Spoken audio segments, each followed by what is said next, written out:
आज इस नवरंगपुर सब जोन का बहुत बहुत बड़ा ही परम सौभाग्य है कि यहाँ के सभी भाई बहनों के अर्थ हम सब के संगठन में इस दिव्य ज्योति भवन के हार्मोनी हॉल में हमारी ज्ञान बीना बजाने वाली, ज्ञान का अगाध भंडार, ज्ञान की धनी मनोरमा दीदी जी का आगमन हुआ। तो इसलिए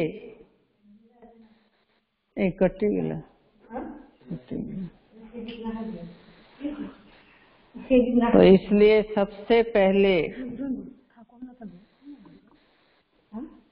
हम थोड़ा परिचय दे देते हैं।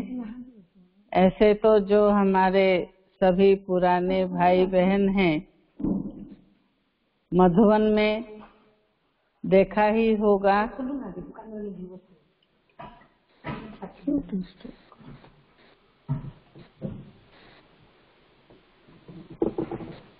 कि मनोरमा दीदी जी का कितना बड़ा स्पेशल पार्ट रहता है। बाप दादा और दीदी दादियों के अंग संग रहने का जो इन्होंने विशेष मौका प्राप्त किया है, तो उसके कारण और भी उनके जीवन में विशेष निखार आ गया है। और जैसा कि हम सभी जानते हैं कि हमारी मनोरमा दीदी हिंदी साहित्य में पीएचडी की हुई हैं।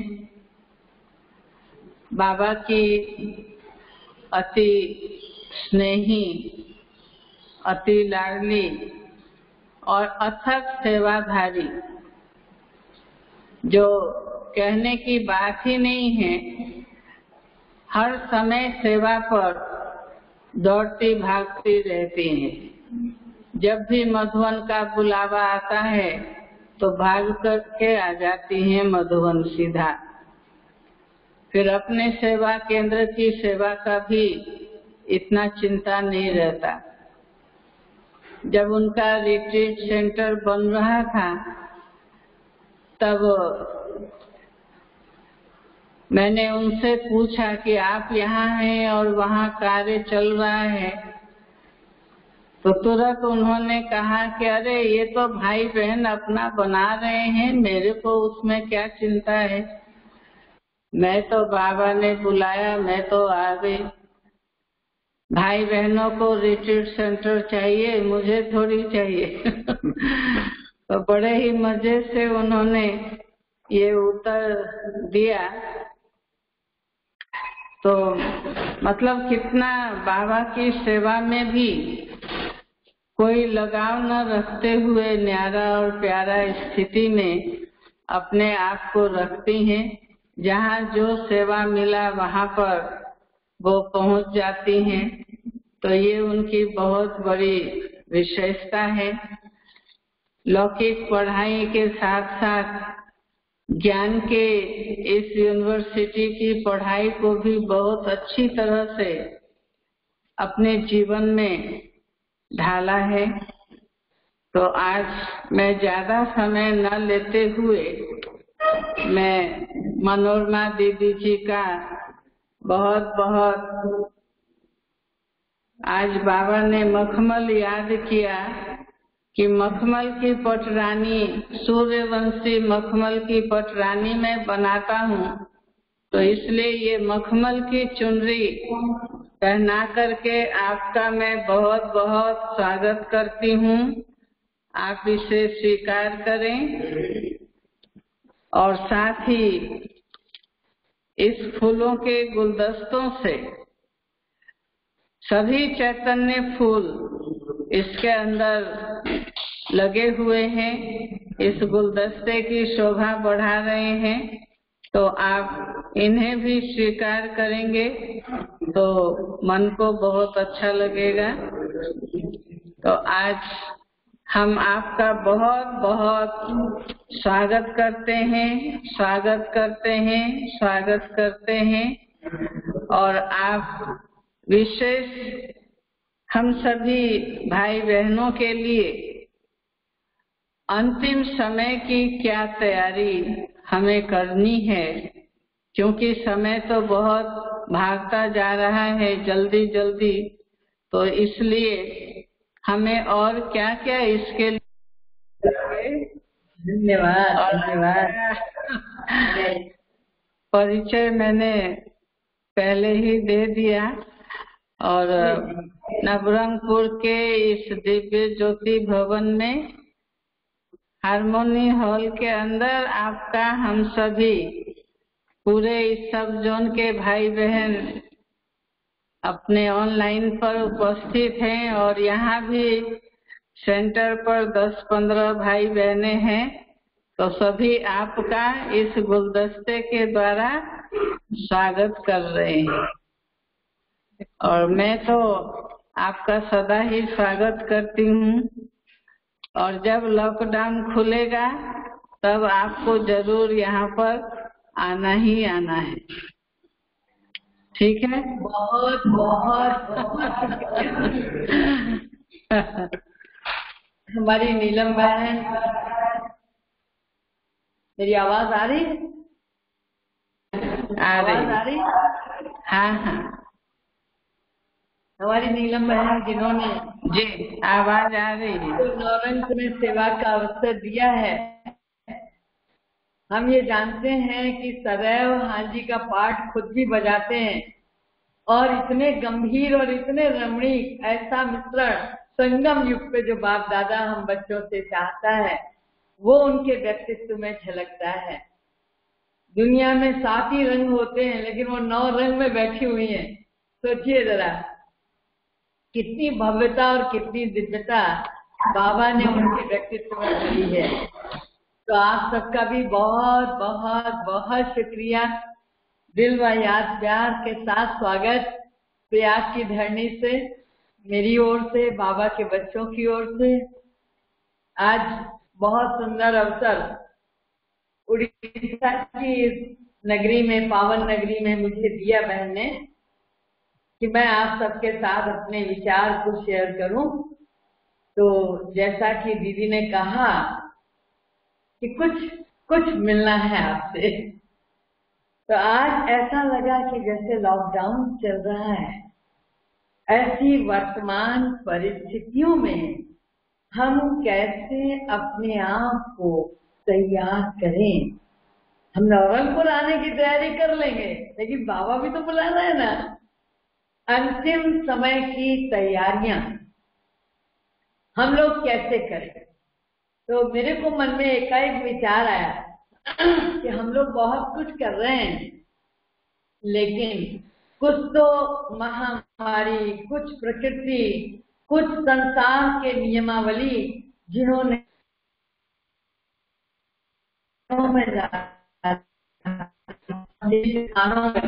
बैठ गए हैं। मगर ऐसा लगता है कि ये भी तपस्या का एक महत्वपूर्ण अवसर बाबा ने हम बच्चों को दिया है। बाबा ने जो बच्चों को दिया है, स्कूल में प्रिपरेशन लीव हुआ करती है और ये प्रिपरेशन लीव इसलिए होती है कि हम सब मिल करके हो जाएं और एग्जाम दे लें। तो लाइक दैट ये हमारा पूरे कोर्स को एक बार दोहराने का समय है। जब कभी चर्चा होती है अंतिम समय की तैयारियों पे, तो मुझे एक संकल्प आता है कि अंतिम समय कौन सा, माना किसका अंतिम समय, हमारा अंतिम समय या हमारे संसार का अंतिम समय, या हमारी चल रही आती जाती श्वासों का अंतिम समय, या प्रकृति का अंतिम समय, सृष्टि चक्र के घूमते हुए इस क्रम का अंतिम। मन पहले तो अपने मन में हम सबको ये विचार करना चाहिए कि अंतिम है क्या। तो एक तो वो अंतिम है कि आती जाती सांसें अचानक रुक जाएं, तो वो हमारा अंतिम है। और हमें याद है जब हम लोग छोटे थे, लोगों को प्रदर्शनी समझाते थे, तो समझाते समय खास तौर से ये बात बताते थे 84 की सीढ़ी में कि भाई ये तुम्हारा अंतिम जन्म, अंतिम घड़ी, अंतिम श्वास है, न जाने किस गली में जिंदगी की शाम ढल जाए, तो कुछ तैयारियां कर लो इस अंतिम जन्म में।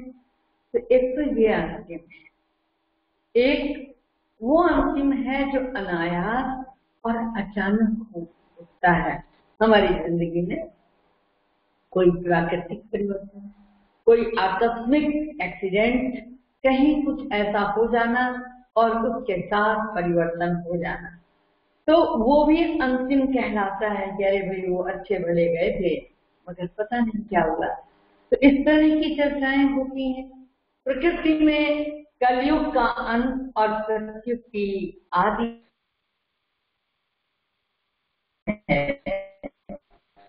से विदाई ले रही है, ये भी तो अंतिम है।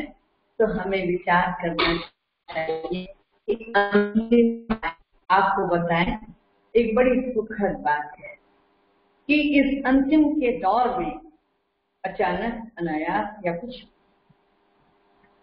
दुनिया में बहुत प्रसिद्ध है कि यक्ष ने पांडवों से प्रश्न उत्तर किए थे, तो अन्य पांडवों ने टाल दिए थे। लेकिन जब धर्मराज युधिष्ठिर पहुंचे और उन्होंने देखा कि अभी तक मेरे भाई लौटे नहीं हैं, जल पीने गए थे, तो उन्होंने पूछा क्या बात है। और जब वो जल लेने के लिए झुके, तुरंत कहा रुक जाओ धर्मराज, मैं तुमसे एक सवाल पूछता हूं और तुम मुझे उत्तर दो। खुदा न खास्ता वो स्थान यहाँ है, प्रयाग के पड़ोस में प्रतापगढ़ है, और वहाँ आज भी वो स्थान है, वो सरोवर है जहाँ यक्ष ने उनसे प्रश्न किया था। तो वो प्रश्न धर्मराज ठिठक कर रुक गए। उन्होंने कहा बोलिए क्या प्रश्न है आपका। तो उन्होंने कहा दुनिया में सबसे बड़ा आश्चर्य कौन सा है। अच्छा बताओ जरा, दुनिया में सबसे बड़ा आश्चर्य कौन सा है। आप सबसे पूछो दुनिया में सबसे बड़ा आश्चर्य कौन सा है, क्या उत्तर देंगे। तो दुनिया में सबसे बड़ा आश्चर्य है इस मरण धर्मा शरीर के, इस नश्वर शरीर के स्वरूप को जानते हुए भी हम लोग क्यों इसके आसपास लिपटे। नश्वर देह, नश्वर वैभव, नश्वर संसार, और उसके बाद भी क्षण के सुख और क्षण के दुख के आवागमन में हम बड़े तल्लीन। अरे आप देखिए वाराणसी में दशाश्वमेध घाट है और वहाँ लोग जाते हैं। बाबा इसीलिए शमशानी वैराग कहता है कि वहां जाके संस्कार करके आते हैं, और मुश्किल से 100-200 गज चलते होंगे, पड़ोस में कचौड़ी गली के नाम से जगह मशहूर है, वहां बैठ के बढ़िया प्रेम से भोजन करते हैं। तो ऐसा लगता है कि ये जो कुछ था वो थोड़ी सी देर की थी, ये जो दुख था, संवेदनाएं थी, थोड़ी देर के लिए। तो यक्ष का जो प्रश्न था, इस नश्वर की नश्वरता को जानते हुए भी हम कहाँ लगे हुए हैं। बाबा ने भी हम बच्चों को ये बात बहुत विधिवत समझाई है कि हम इस नश्वर स्वरूप में कहीं अटके नहीं, कहीं भटके। तो अंतिम तैयारियों में मैं समझती हूँ सबसे पहले तो यही है। दूसरी, इस तैयारी के लिए एक बड़ी सुंदर बात है और वो क्या है कि एक शिष्य को, एक मतलब व्यक्ति को लेके गए लोग गुरु जी के पास और उनसे कहा कि गुरु जी आप कुछ इस पर वरदान दे दो, हाथ रख दो, शायद इसका कल्याण हो जाए। तो गुरु जी ने कहा आखिर बात क्या है, कैसा कल्याण, क्यों आप चाहते हो? तो कहा अरे गुरु जी कोई नशा नहीं है जो ये व्यक्ति करता, आप कुछ ऐसा कर दो जो इसके सब नशे छूट जाए और जिसकी वजह से इसके परिवार वाले बहुत परेशान। तो गुरु जी ने कहा कर लेने दो, 7 दिन और सही, 7 दिन इसको और नशा कर लेने दो, बोले जाओ बेटा खाओ पियो मौज करो। तो वो व्यक्ति पड़ गया। अच्छा उसने कहा गुरु जी ये लोग सही कह रहे हैं, इसमें कोई दो राय नहीं है, और आप कृपा करके कुछ कर दीजिए ऐसा जिससे कि मेरा उद्धार हो जाए, मैं सबको बहुत परेशान करता हूँ, ये उचित नहीं है। गुरु जी ने कहा कोई बात नहीं, 7 ही दिन की तो बात है, जाओ खाओ पियो मौज करो, कोई हर्जा नहीं। तो जब ये चर्चा हुई तो उसको चिंता लगी, उसने कहा बता तो दीजिए। अरे बोले क्या बताना है, तेरी जिंदगी के 7 ही दिन तो बचे, कर ले और मौज जहाँ इतने दिन की है। उसको लगा अच्छा, बोला 7 दिन बाद आ। और 7 दिन लगा रहा इसी चिंता में कि मैं चला जाऊंगा। 7वें दिन जब लौटा तो पूछा गुरु जी ने कि कहो कैसी रही, क्या क्या मौज की, क्या क्या खाया, क्या क्या पिया। बेचारा सर झुका के बैठ गया, बोला कुछ भी नहीं। क्यों? गुरु जी ने पूछा क्यों? अरे मैंने तो तुम्हें पूरी छुट्टी दे दी। उसने कहा गुरु जी जिसके सर पर मौत की तलवार लटक रही हो वो क्या कुछ खा पी सकता है, वो क्या मौज कर सकता है? तो जब उन्होंने ये कहा तो उसका परिणाम 7 दिन की मृत्यु और अंतिम और ये जो अंतिम था उसे चिंतित कर गया, परेशान कर गया, और उसके बाद उसने कुछ भी खाया पिया, कोई नशा नहीं किया। ऑटोमेटिकली जब 7 दिन नहीं किया तो 8वें दिन क्या करना था, बोले जा तेरा सारा जंजाल छूट गया। राजा परीक्षित की भी चर्चा इसी दरमियान होती है कि उनको 7 दिन के लिए कहा गया था, 7वें दिन चले जाओ।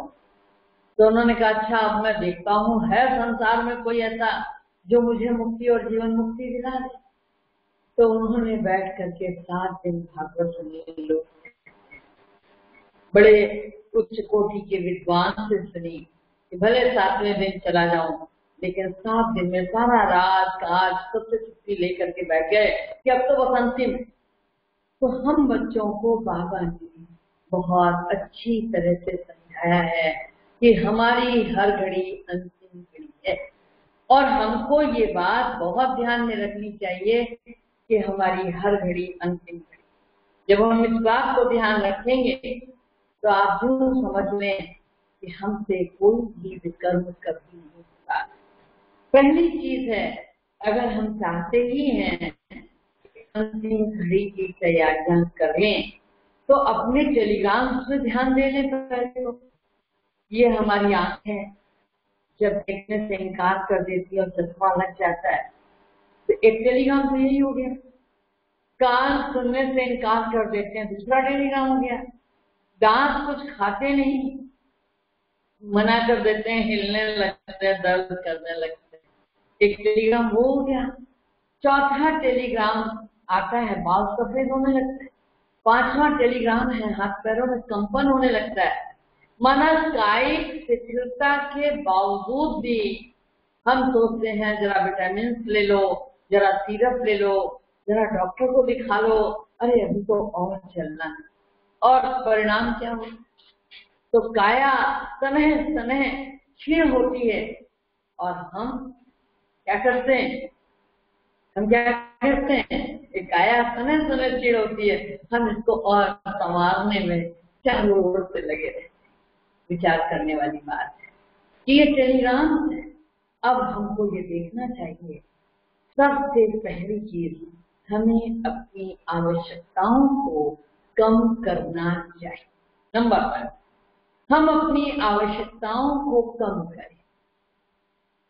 आज हम तो दुनिया वाले जो दोहन कर रहे हैं उसका मात्र एक आधार है। वो जानते हैं कि मानव के अंदर बहुत लोग हैं, तो क्या करते हैं, थोड़ा है थोड़े की जरूरत, उन्होंने लगा दिया किसी भी चीज के साथ एक विज्ञापन कि ये एक के साथ एक फ्री। और जैसे ही ये बात कही गई कि एक के साथ एक फ्री है, वैसे ही जल्दी हम लेके झोला मार्केट, एक के साथ एक फ्री है ना, लेके आएंगे। ऐसे विचार करने लगता है। पहले सोचो क्या आवश्यक है। बहुत सारा सामान पड़ा है घर में जिसको आप नियमित तौर से यूज नहीं कर पाते। आप देखिएगा दीपावली के दिन आने वाली है, सफाई होती है, घर में बहनें परेशान हो जाती हैं कि क्या उठाएं, क्या रखें, कहाँ कहाँ साफ करें। लेकिन हाय रे चीजों का हो, पहले लोग होता है ये भी ले आए, वो भी ले आए, वो भी ले आए, और उसके बाद वो होता है बोलो अच्छा निकाल दो ना, ये बहुत पुरानी मशीन है, काम नहीं करती है, 30 साल हो गया। बोला वाह कैसे निकाल दे, मेरी माँ के घर से आई थी ये मशीन। कभी कभी भाइयों से पूछ लो, ऐसा नहीं केवल बहनों में ही मोह होता है। भाइयों से कहो ये स्कूटर बहुत पुरानी हो गई, कहेंगे नहीं पहली तनख्वाह से खरीदी थी मैंने, मेरी पहली बचत पूंजी की है। भले ही वो गाड़ी से चल रहे हैं लेकिन बोलेंगे नहीं स्कूटर नहीं निकालना। विचार करने वाली बात है, हम कितना सारा संग्रह कर कर बैठे। तो आवश्यकताओं को सीमित करें, जिसको कहते हैं कि हम अपने आप क्या हो जाए। धर्म अर्थ काम मोक्ष की जब चर्चा की जाती है, जब सत्य की बात की जाती है, अहिंसा की बात की जाती है, तो एक शब्द प्रयोग किया जाता है अपरिग्रह। अपरिग्रह का तात्पर्य है कि हम उनसे मुक्त हो जाएं। बहुत मिनिमम जो हमारी आवश्यकताएं बहुत अधिक है, जिनके बिना हम रह नहीं सकते हैं, हम उन आवश्यकताओं को लेकर चलें, हमें और अतिरिक्त कुछ भी नहीं चाहिए। इस लॉकडाउन में हमने एक अभ्यास किया कि कुछ नहीं, केवल मॉर्निंग में जो कुछ हमें अल्पाहार मिल जाएगा वो मिल जाएगा, वो सारा दिन कुछ नहीं है। ऐसा नहीं कोई कमी, 12-15 लोग बैठे हैं तो भोजन कर रहे हैं, और भी किसी तरह का कोई भगवान की बहुत कृपा है, कोई कमी नहीं। लेकिन हम कब अभ्यास करेंगे, अचानक कुछ भी हो सकता है। इन इंद्रियों को संयम की डोर से हमें बांधने का बहुत सुंदर अवसर मिला है। तो अब हमारा ध्यान दुनियावी आकर्षणों पर नहीं जाना चाहिए, अपनी आवश्यकताओं को कम कर लेना चाहिए। दूसरी चीजें थोड़ा है थोड़े की जरूरत है, इस चक्कर में भी नहीं जाना चाहिए। एक बार किसी बहुत बड़े फिलोसोफर से एक सवाल उनके शिष्य ने पूछा था, और वो ये पूछा था कि ये बताइए आप बाजार रोज क्यों आते? उन्होंने कहा तुम क्यों रोज आते? तो बोला मैं तो इसलिए रोज आता हूँ कि मुझे बहुत सारी चीजें नई नई खबर मिलती है कि बाजार में आई, मैं देखता हूँ कौन सी चीज अच्छी है, अगर ले सकता हूँ, पॉकेट अलाउ करती है तो लेके जाता हूँ, नहीं अलाउ करती है तो फिर अगली बार जाके ले आता हूँ। आप क्यों आते? अभी प्रश्न वही का वही। उन्होंने उनसे कहा देखो मैं इसलिए आता हूँ कि इस बाजार के अंदर न जाने कितनी ऐसी चीजें जो अनावश्यक हैं, जिनके बिना भी मैं बहुत अच्छी तरह गुजारा करता हूँ। और शायद उनके संवाद को किसी ने सुन लिया होगा, इसीलिए उसने एक शेर लिख दिया, बाजार से गुजरा हूँ खरीदार नहीं हूँ, दुनिया हूँ दुनिया का तलबगार नहीं। बाबा ने हम बच्चों को भी यही एक बात सिखाई कि हम इस संसार में रहें, लेकिन जल में कमल, सागर में नाव, नदी में नाव, इस तरह रहें कि हमारी नैया का छुवैया जहाँ चाहे वहां ले जाए, जैसे चाहे वैसे चलाए, हमें और कुछ नहीं चाहिए। तो पहले आवश्यकताओं को कम करें, दूसरा, थोड़ा है थोड़े की जरूरत है, इसको अच्छी तरह रबड़ से मिटा दें। तीसरा, हम दुनिया में तो रहें लेकिन कमल पुष्प के समान है। अब ये देखें कि कितनी चीजें हैं जिनके बिना भी बहुत आराम से रहा जा सकता है। फिर आगे बढ़े तो बाबा के फरमान बरदार, बाबा के आज्ञाकारी, बाबा के वफादार बच्चे, और बाबा की श्रीमत है। बच्चे अभी तुम्हारा बेगरी पाठ है, अभी नहीं कहा सोने की दुनिया में पहुंच गए हो, सोने की दुनिया में पहुंचना है। अभी तो तुम्हारा बेगरी पाठ चल रहा है, अभी तो तुम बनवा में हो।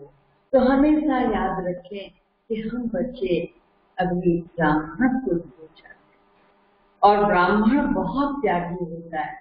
गोस्वामी तुलसीदास जी ने कहा है, विप्र पूज्य अस गावहि संता। ब्राह्मण पूजनीय है। क्यों पूजनीय है? क्योंकि त्यागी है। ब्राह्मण के जीवन में त्याग, तप और श्रम तीनों होते हैं।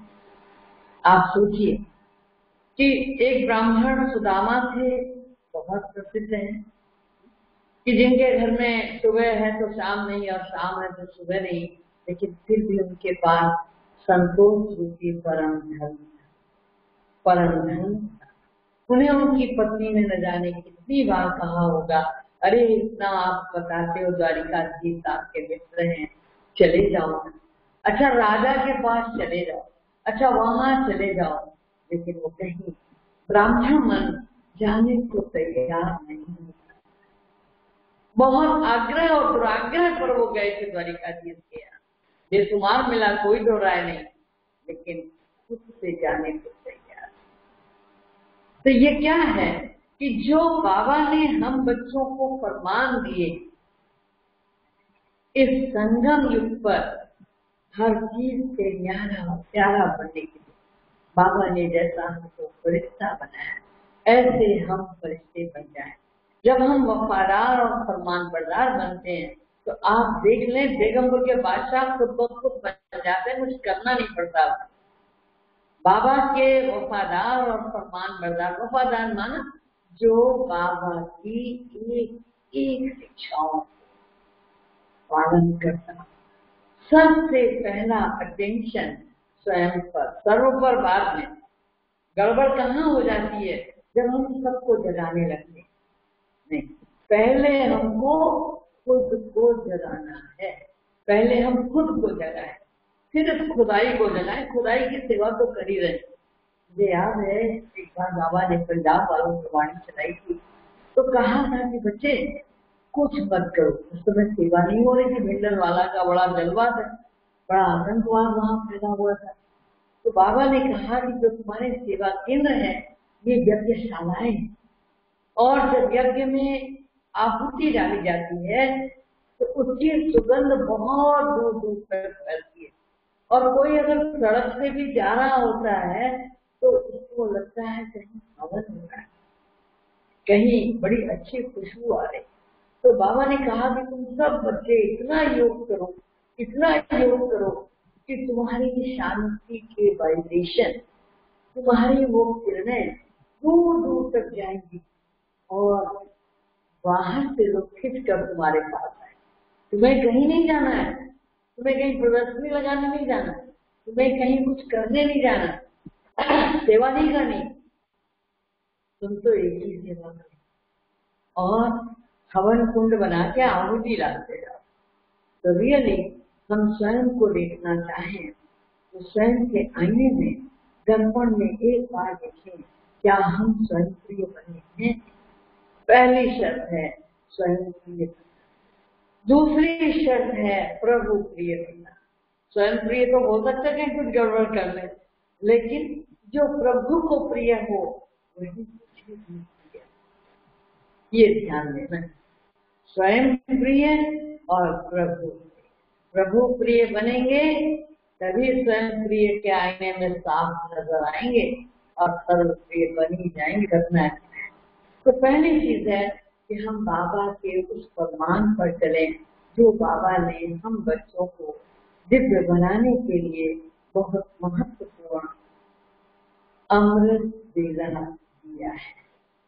मॉर्निंग आवर जो हमारे लिए बहुत महत्वपूर्ण है, वेदों में भी लिखा है। देखो गलत नहीं लेना, क्योंकि धार्मिक प्रभाव से हूँ तो कुछ धर्म की बात भी बताऊंगी कि वेदों में भी लिखा हुआ है कि यदि हम ब्रह्म मुहूर्त में नहीं उठते हैं तो हमारे पिछले पाप भी क्षीण हो जाते, पिछले पुण्य भी क्षीण हो जाते, समझा।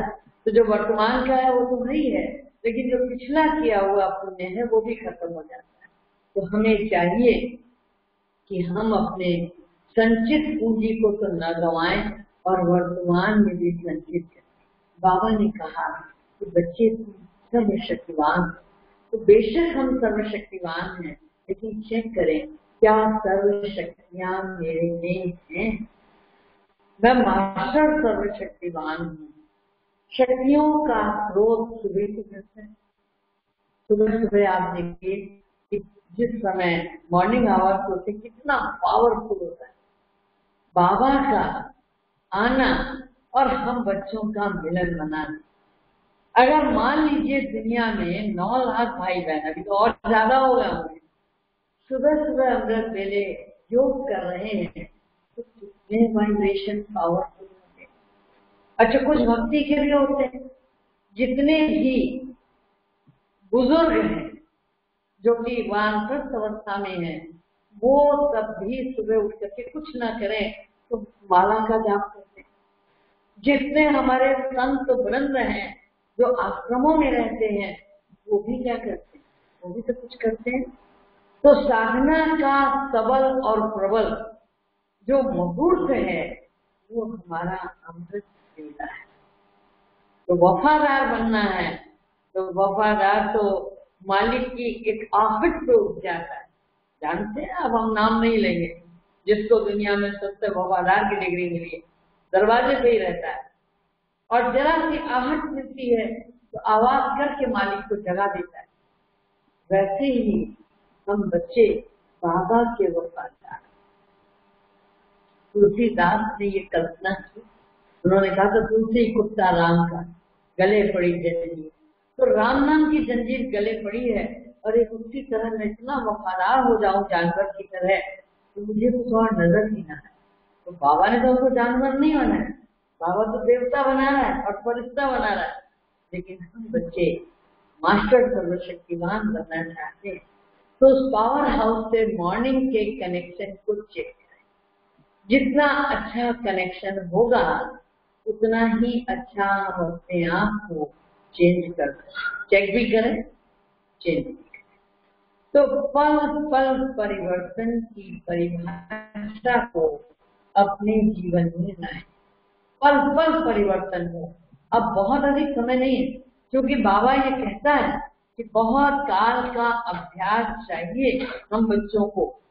अगर हम बहुत काल लगातार नहीं कर सकते, हालांकि करना तो वही चाहिए, अगर लगातार नहीं कर सकते तो कम से कम ठोस सौदा कर लें।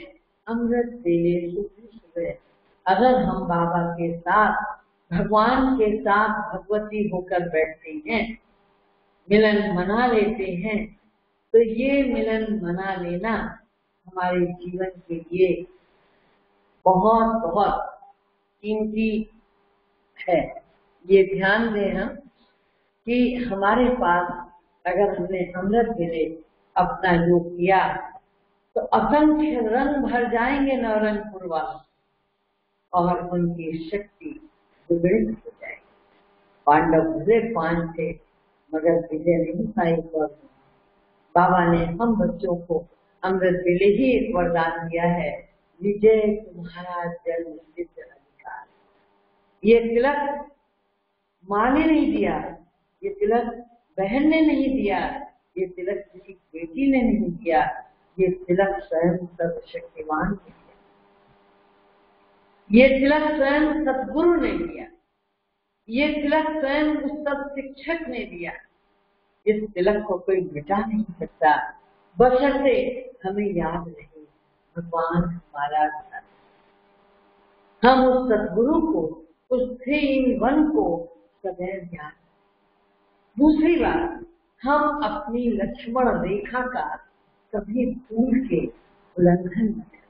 कई बार ऐसा होता है, कभी लोक लाज, हम समाज में मित्रों के बीच बैठते हैं, बोला अरे चलेगा, एक कप चाय में क्या जाता है, और बोले मेरे यहाँ तो वो आए थे ना आपके बड़े महारथी हैं फला भाई, मैंने उनको भी पिलाई थी, वो भी पी कर गए हैं।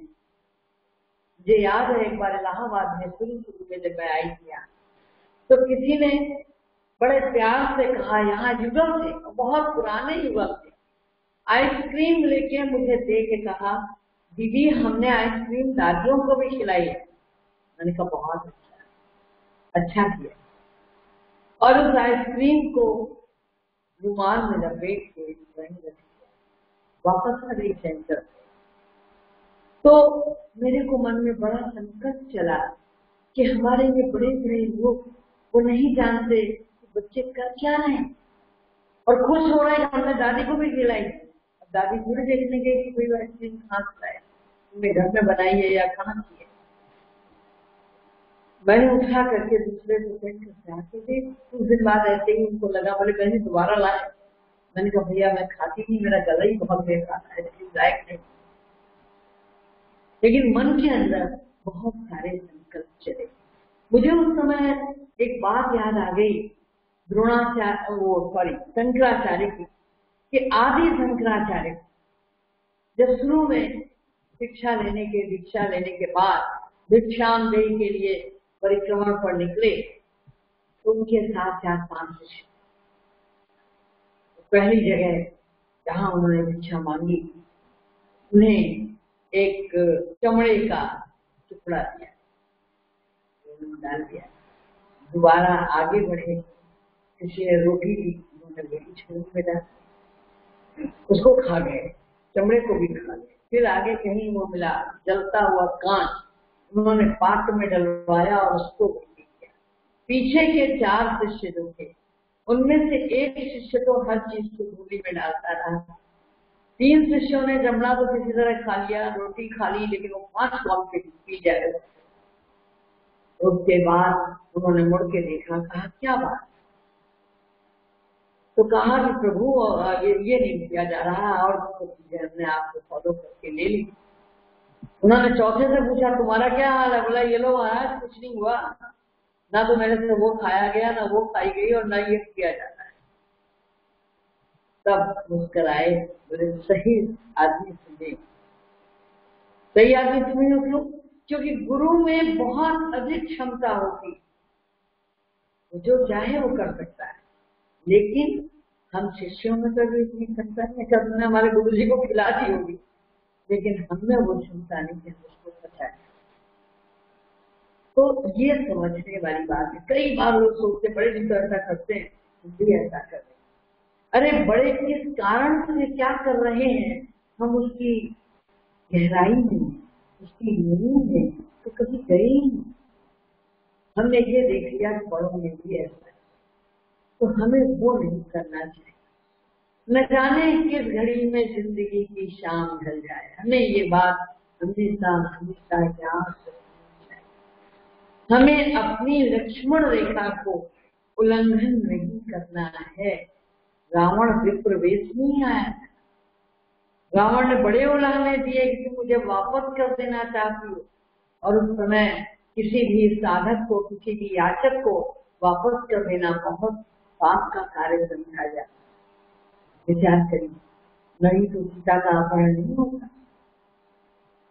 हम बच्चे भी बाबा ने हमें जो मर्यादाएं दी, चाहे लोक लाजवत न तोड़े, लोक लाजवत किसी मित्र की मैत्री वक्त, कहीं ऐसी जगह जो बाबा ने हमें जाने को मना किया है, किसी पिक्चर हॉल में या कहीं चले जाएं।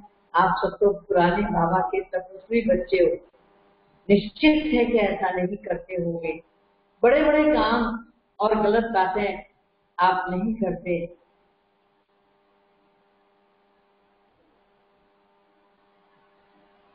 आप नहीं करते होंगे, लेकिन कई बार बहुत छोटी छोटी बात, जैसे मैं आपको उदाहरण दे दूं, भाषा की दिव्यता। बाबा एक बात कहते हैं कि भाषा में हमारी बहुत दिव्यता, दृष्टि में हमारी बहुत दिव्यता होनी चाहिए, वाणी में दिव्यता होनी चाहिए और कर्म तो दिव्य होनी चाहिए। अच्छा, सुबह से शाम तक चेक कर कितनी रेलगाड़ी जाती। बाबा ने एक बार कहा था रेलगाड़ी बहुत इकट्ठी हो जाती है। मैं सुबह से शाम तक देखता हूँ, बाबा के पास तो बहुत बड़ा टीवी है, हंसी हंसी में हो जाती, या कहीं संस्कार पड़ा हुआ है। कई बार हम बहने ही कभी किसी को बोल देते हैं, अरे तुम्हारा दिमाग ठीक है, क्या कर रहे हो, या तुम तो अरे हमेशा ही ऐसा करो। अरे तुम किसी को श्रापित कर रहे हो? नहीं, भगवान ने नहीं कहा किसी को श्रापित करने के लिए। बाबा तो कहता है भूल के भी कभी ऐसा कोई शब्द मत निकालो जो किसी पर लागू हो जाए और फिर तुम अपने आप को माफ कर नहीं पाओगे। इसलिए ध्यान दो कि वाणी की दिव्यता दिन भर बरकरार रहती है। किसी को छोटे मोटे संस्कार बस ऐसा शब्द तो नहीं बोल देते पागल, या तुम ऐसे विचार करना। भाषा की दिव्यता का दामन छूट जाता है। कभी कभी एक्शन की जगह रिएक्शन करता है, तो ये रिएक्शन भी अब अंतिम समय है, हम बच्चों का नहीं होना चाहिए। हमें अपनी वाणी को, हमें अपनी दृष्टि को, हमें अपने कर्तव्य को बहुत अटेंशन देकर सुबह से शाम तक मात्र पुण्य की पूंजी जमा कर, और घबराने की जरूरत नहीं है। विजय आपका जन्म सिद्ध अधिकार है, कोई आपको रोक नहीं सकता इस बात से। आपको मिलनी ही मिलनी है। आप केवल संकल्प करो, केवल संकल्प करो, आपके गले का हार है, आपको मिलनी ही है। किसी भी संस्कार के वजूद हम अपनी लक्ष्मण रेखा का उल्लंघन नहीं करते, ये हमें सभी से शांत चेक करना चाहिए। और कुछ बल्कि प्राप्ति होगी, ये भी ध्यान देना कि हम ऐसा कुछ न करें। और साथ ही साथ हम देखिए कि हमें संभालने की शक्ति, हमें समेटने की शक्ति, हमें सामना करने की शक्ति, हमें निर्णय करने की शक्ति, हमें परखने की शक्ति, मतलब जितनी शक्तियां बाबा कहता है 5-6 किनारे क्या हमारे पास है। जरा से माया की कोई भी चैलेंजेबल बात आ जाती है, उसमें हमारे पसीने तो नहीं छूटने लगते, उनको घबराहट तो नहीं होने लगती है, उनको ऐसा तो नहीं लगने लगता है अब क्या करें, अब कैसे करें, ये तो बहुत बड़ी मुसीबत है। क्यों भूल जाते हो भगवान हमारा साथ। और अगर ये मुसीबत आई है, जानते हो क्यों आई है? कहीं ना कहीं हमने दिव्यता का साथ छोड़ा है, कोई दिव्य गुण जरूर छोड़ा है। दिव्य गुण के अभाव से ही ये चीजें हमारे बीच में आती हैं। नो डाउट द्रौपदी का एक शब्द, केवल एक शब्द, क्या कहा था द्रौपदी? चाहे वो अंधे की औलाद अंधे कहा हो, निमित्त बन गया महाभारत कहा। किसी की भी उपेक्षा मत करो और किसी से भी अपेक्षा मत करो, दोनों बातें ध्यान रखो। न उपेक्षा करो न अपेक्षा, एकदम मस्त रहो। जब स्वावलंबी होते हैं तो अपेक्षाएं कम हो जाती, अपेक्षाएं नहीं होती तो किसी की उपेक्षा। और कुछ इसके अलावा क्या चीजें, कुछ और अंतिम समय की तैयारी बचता है हमारे पास, बचता है। इन सबसे मुक्ति पाने के लिए जो छोटी छोटी बातें, एक उसूल बना ले जो हमें लॉकडाउन का समय मिला हुआ है, इसमें क्षमा मांग ले और क्षमा कर। हमारी अंतिम तैयारियों की अंतिम कील, जैसे कहते हैं ना, ताबूत में उन्होंने अंतिम कील ठोक दी। हम चलने को तैयार हैं तो ताले खटका के देखते हैं, अटैची का ताला भी लगा देने के बाद एक बार सबसे देखते, ठीक बंद हो गया, तसल्ली के लिए, इत्मीनान के लिए। ऐसे ही आप भी देखो, अगर कभी हमारा योग नहीं लग रहा है, अगर कभी हमको कोई परेशानी होती है, अगर कभी अभी भी हमसे व्यर्थ के दरवाजे बंद नहीं हो रहे, तो चेक बोझ कहां है मेरी आत्मा पर। अगर कोई बोझ है दुखी कर रहा है, वो बोझ दुखी कर रहा है, उस बोझ के दुख को बदलने के लिए जिन्हें हम नहीं जानते और हमसे अनजाने में उनके प्रति कुछ अपराध हो गया है, आप क्षमा याचना करें। चलो बैठ जाते। देखो, जैन धर्म में बहुत अच्छी बात है, और अच्छी बात क्या है कि जैन धर्म वाले 7 दिन पर्व में की चलती है, 7 दिन 15 दिन, तो उस समय वो लोग अंतिम दिन क्षमा याचना के रखते हैं। ऐसे क्षमा याचना के रखते हैं कि मिच्छामि दुक्कड़म, उनकी भाषा में है शब्द मिच्छामि दुक्कड़म, हम क्षमा मांगते हैं। तो वो अखबारों का एडवर्टाइजमेंट है। मिच्छामि दुक्कड़म एक दूसरे से मिले अभिवादन है अंतिम दिन नहीं। मैं कहती हूँ इस तरह का नहीं, बल्कि ऐसा क्षमा याचना हो, अगर हो सके पॉसिबल, जिन्हें हम जानते हैं, जिनके आमने सामने हमसे कोई बात हुई है, तो हम खुद सम्मुख जाकर क्षमा याचना करें। थोड़ा अहम टूटता है, बाबा तो सारा ही अहम तोड़वा रहा है, कोई बड़ी बात नहीं। तो हमारा क्षमा मांग लेने से सारा दिन कितना खुशनुमा हो जाएगा, हम आपको बता नहीं सकते। प्रैक्टिकल करके देखिए। और जिनको हम नहीं जानते, हमारे द्वारा उनके प्रति कोई भाव ऐसा कभी व्यक्त हो गया, जैसे कि वो नाराज हो गए या कोई बात हो गई, और हमें लगता है, मन में आता है कभी कभी, तो हम योग करते हैं 10 मिनट उन अपरिचित, अनजान या ऐसी आत्माएं जिनके प्रति हमसे कभी भी अपराध हुआ हो, जाने अनजाने हम उनसे क्षमा याचना करें, या फिर उन आत्माओं को हम क्षमा कर दें जिन्होंने हमारी प्रति कुछ किया। अगर ये हमने 2 फार्मूले अपना लिए, क्षमा कर दी और क्षमा मांग दी, तो आप देखेंगे कि जब योग करने बैठेंगे तो योग लगाना नहीं पड़ेगा, और ये खुशी कहीं मांगनी नहीं पड़ेगी। प्रफुल्लता आपके अंदर हर समय बरकरार रहेगी।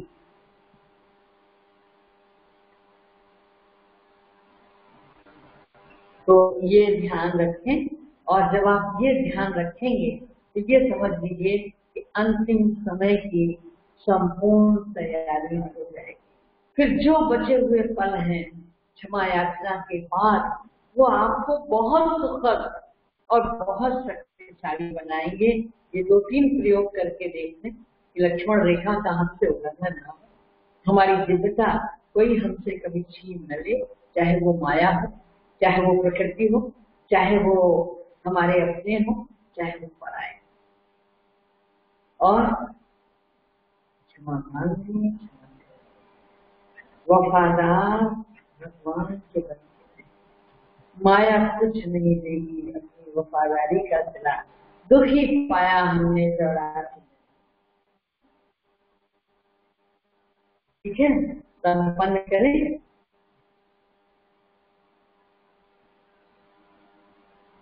और भी 5-10 मिनट। हम सभी को तो ऐसा लग रहा है सुनते ही रहे। अभी दूसरी क्लास है, नहीं और आपकी सेवा करती। अच्छा। ठीक है। मनोरमा दीदी जी, आपको बहुत बहुत थैंक्स। और अभी तो ऐसा ही लग रहा था कि जैसे हम सुनते ही रहें और समय कैसे बीत गया पता ही नहीं पड़ा, फटाफट बीत गया। तो फिर कभी सेवा करेंगे। आपने तो अपने जीवन के अंदर कितनी सारी बातों को अपनाया हुआ है, चाहे साहित्य के रूप से हो, उर्दू भाषा के रूप से हो, जो शेरों और शायरियों के माध्यम से हमें महसूस होता है, और अनेक धर्मों का भी ज्ञान आप रखते हैं। तो आप तो वैसे ही मास्टर ज्ञान सागर सभी के मन को सुनाते सुनाते इस तरह से रमा देते हैं, जो इसीलिए बाबा ने या लौकिक वालों ने आपका नाम मनोरमा रखा है। तो बहुत अच्छा लगा। धन्यवाद, आप सबका स्नेह है। तो मन तो इतना भरा नहीं, ज्ञान सुनते सुनते तो मन रम गया, लेकिन भरा नहीं है। तो इसलिए दोबारा फिर आप हमें इस तरह का सहयोग देंगे तो बहुत अच्छा लगेगा।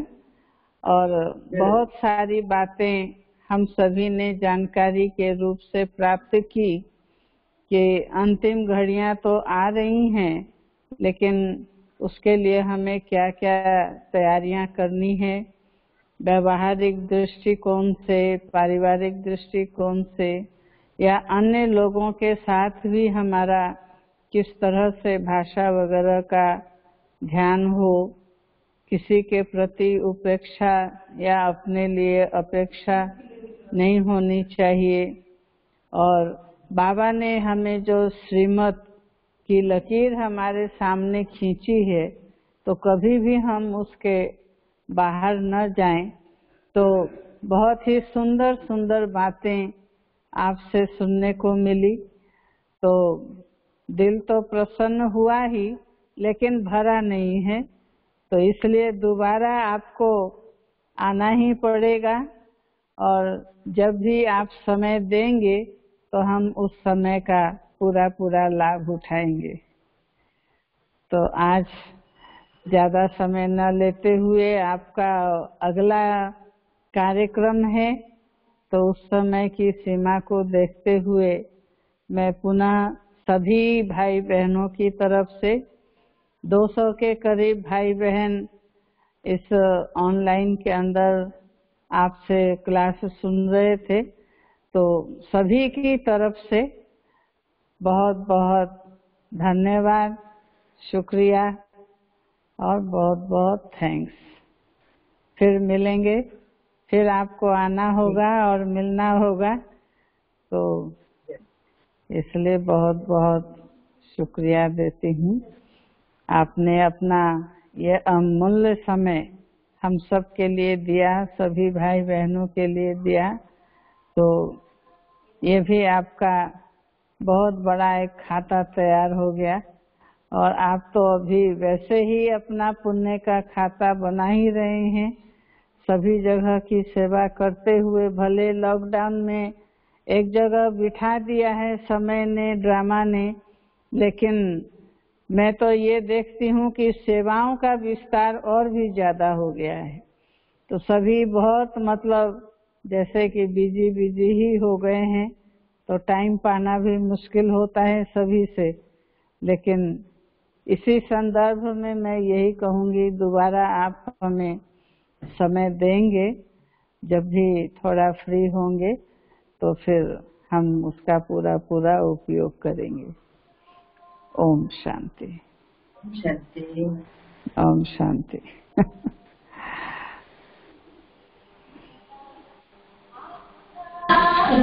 बाबा के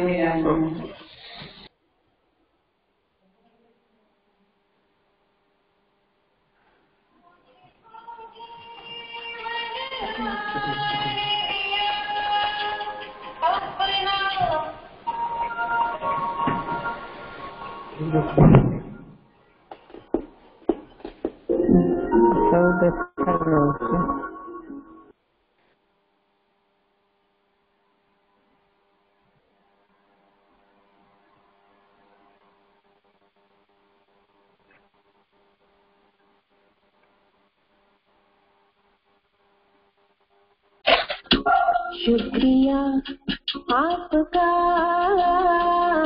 प्यारे प्रभु, शुक्रिया मुझको जीवन दान दिया, अपना बना लिया। शुक्रिया आपका प्यारे प्रभु, शुक्रिया।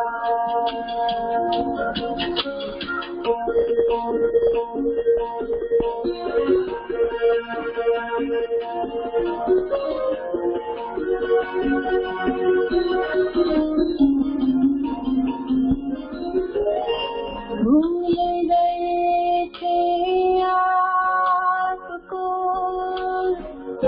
कई जन्मों की उलझन में, ढूंढते थे आपको, पुकारते थे कर कर में, पिंजरे के पंछी को गगन में उड़ा दिया। शुक्रिया आपका